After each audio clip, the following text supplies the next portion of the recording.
Hello বন্ধুরা, welcome to my channel স্বাদে আহ্লাদে। আজকে আপনাদের জন্য আরেকটি নতুন রেসিপি নিয়ে এসেছি।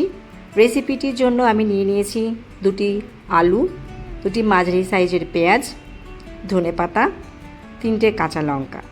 মশলার মধ্যে আমি নিয়েছি ছোট চামচের 1 চামচ লবণ, 1 চামচ কাশ্মীরি লঙ্কার গুঁড়ো, 1 চামচ ধনিয়া গুঁড়ো, বড় চামচের 1 চামচ সুজি, 1 চামচ বেকিং পাউডার, 2 চামচ আটা, 1 চামচ বেসন। চলুন তাহলে রেসিপিটা শুরু করা যাক। প্রথমেই আমি আলুগুলোকে কেটে নেব।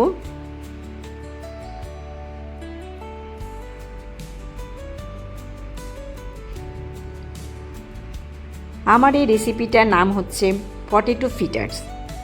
আপনারা আলুর চপ তো প্রায়ই খেয়েছেন সবাই। এই রেসিপিটা একবার ট্রাই করে দেখবেন, আশা করি অবশ্যই ভালো লাগবে আপনাদের।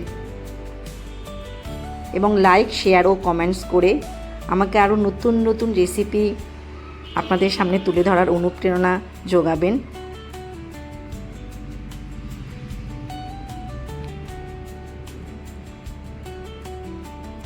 আলুগুলোকে এভাবে ছোট ছোট কিউব আকারে কেটে নেব। এদিকে আমার আলুগুলো কাটা কমপ্লিট। এরপরে পেঁয়াজগুলোকেও এভাবে কেটে নেব।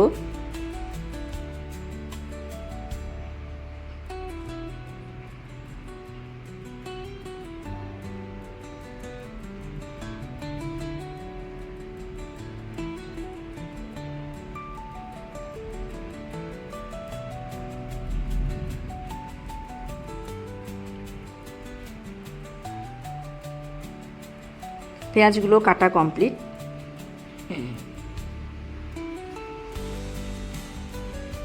ধনেপাতাটাকেও কুচি কুচি করে কেটে নেব।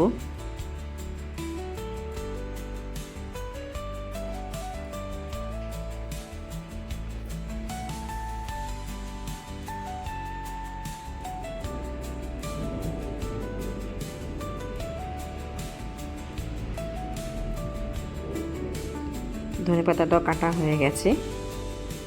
এবার লঙ্কাগুলোকে কেটে নেব। আমি এখানে লঙ্কার পরিমাণ কম নিয়েছি, আপনারা আপনাদের স্বাদ মতন লঙ্কা দিয়ে দেবেন। যে যেরকম ঝাল খান সেরকমভাবে লঙ্কা দিতে পারেন। এরপরে মশলাগুলো একে একে দিয়ে দিচ্ছি। ধনিয়া গুঁড়ো, লঙ্কার গুঁড়ো, লবণ এর মধ্যে দিয়ে দিচ্ছি। বেকিং পাউডারটা দিয়ে দিচ্ছি। সুজিটা দিয়ে দিচ্ছি। এরপরে সামান্য একটু মেখে তার মধ্যে বেসনটা দিয়ে দেব।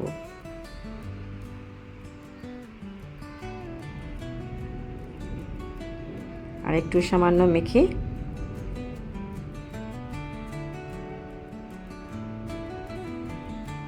আটাটাও দিয়ে দেব। আটা আর বেসন দেওয়ার কারণটা হচ্ছে ভেতরটা যাতে একটু মুচমুচে ভাব হয়।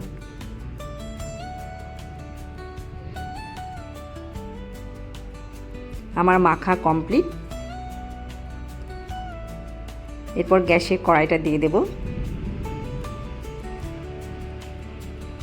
কড়াইটা গরম হয়ে গেলে এরপর আমি তেল দিয়ে দিচ্ছি। এখানে আমি সাদা তেল ইউজ করছি, মানে রিফাইন তেল।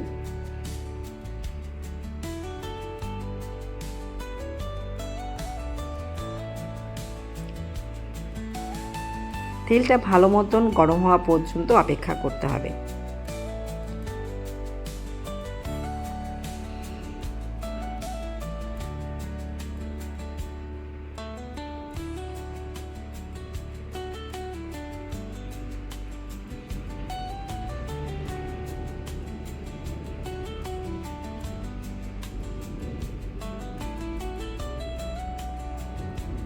তেলটা আমার গরম হয়ে গেছে।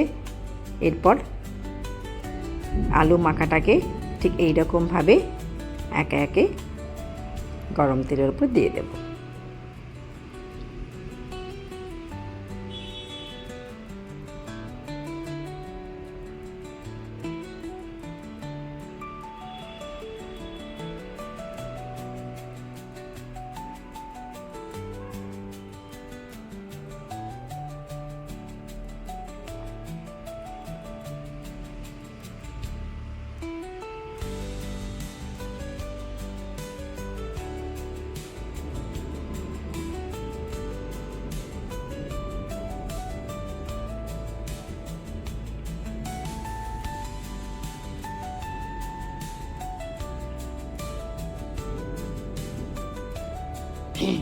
এরপর এরকমভাবে উল্টে দেব।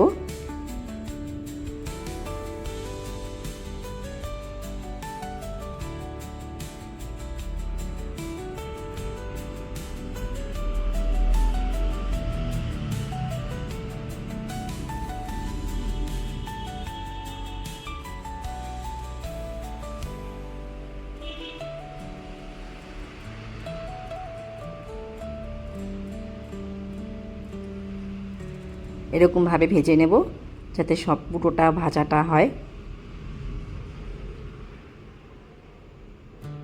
দেখুন কি সুন্দর কালারটা হয়েছে। আমার ভাজা কমপ্লিট। এরপরে নামিয়ে নেব।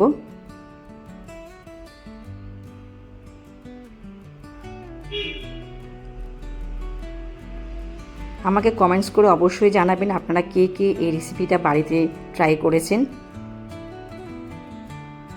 গ্যাসটা বন্ধ করে দিচ্ছি। আমার এই ভিডিওটি শেষ পর্যন্ত দেখার জন্য আপনাদের সবাইকে অসংখ্য ধন্যবাদ। দেখা হচ্ছে আবার পরের ভিডিওটিতে।